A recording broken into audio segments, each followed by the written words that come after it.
देखलस तो हमारा तो प्यार हो गई। कि हंस के देखलस तो गोरखी से प्यार हो गई।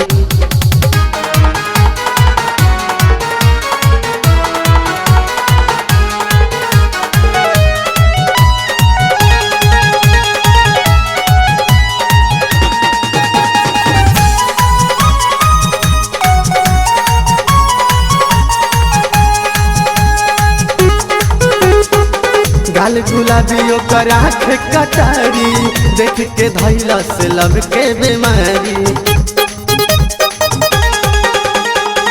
गाल गुलाबी ओकर आँख कटारी देख के धैला से लब के बीमारी। हमरा धड़कन के तेज रफ्तार हो गई। हमरा धड़कन के तेज रफ्तार हो गई।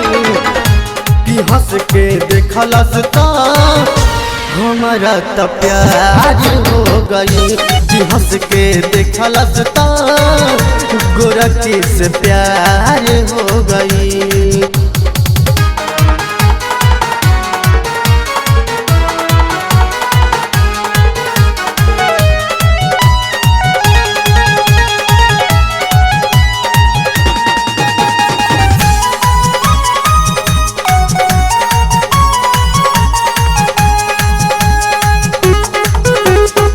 कमर कमानी ओकर छरहर बदन रे जान विधाता माटी डलले कवन रे।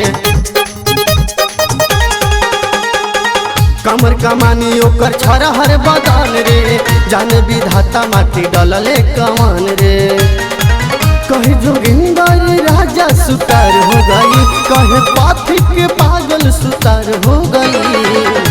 कि हंस के देखलस तो हमारा तो प्यार हो गई।